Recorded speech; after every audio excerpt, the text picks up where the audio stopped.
সাভারের খাগান এলাকায় রাতভর ড্যাফোডিল ও সিটি ইউনিভার্সিটির শিক্ষার্থীদের সংঘর্ষে রীতিমতো ধ্বংসস্তূপে পরিণত হয়েছে পুরো সিটি ইউনিভার্সিটি।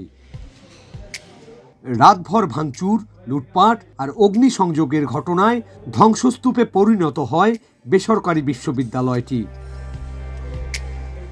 সংঘর্ষে আহত হয়েছেন অন্তত শতাধিক শিক্ষার্থী। সিলি ঘটনাকে কেন্দ্র করে এখানে হামলা এবং লুটপাট চালানো হয়েছে। আমাদের প্রায় 200+ শিক্ষার্থী আহত হয়েছে এবং ম্যাক্সিমামই তারা হসপিটালে আছে। ঘটনার সূত্রপাত রবিবার সন্ধ্যায়, যখন সিটি ইউনিভার্সিটির এক শিক্ষার্থী রাস্তায় থুতু ফেলেন, যা ড্যাফোডিলের এক শিক্ষার্থীর শরীরে লাগে।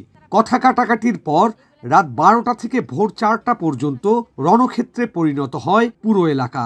প্রথমে এটা গ্রুপ ইন্টারেস্টে, কিন্তু পরে আসছে গ্রুপ ইন্টারেস্ট আসছে যখন সিটি ইউনিভার্সিটির ছাত্ররা গ্রুপ ইন্টারেস্ট হয়ে গেছে। যাওয়ার পরে যেটা হয়েছে, তারা যখন এভাবে গেছে, আমাদের প্রক্টর মহোদয় সহ আমরা কিন্তু বিভিন্নভাবে যোগাযোগ করেছি ওনাদের সাথে যে আপনারা আসেন, আমরা একটা সলিউশনে যাই। আর না আসলে তো সলিউশন হবে না।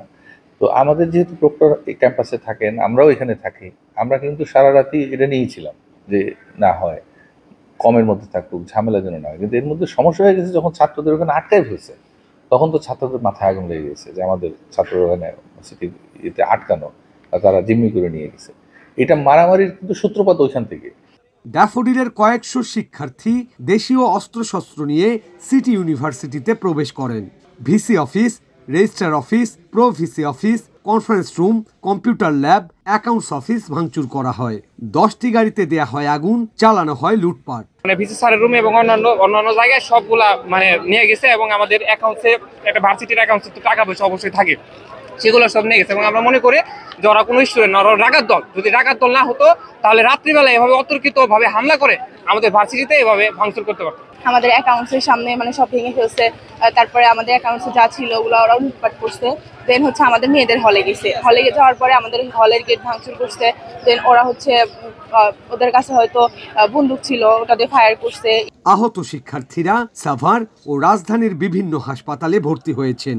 এই ঘটনার প্রেক্ষিতে মিরপুর বিরুলিয়া খাগান সড়কে যান চলাচল বন্ধ হয়ে যায়। সিটি ইউনিভার্সিটির শিক্ষার্থীরা বিরুলিয়া মিরপুর সড়ক ও ড্যাফোডিলের শিক্ষার্থীরা বিরুলিয়া আশুলিয়া সড়ক অবরুদ্ধ করে রাখেন।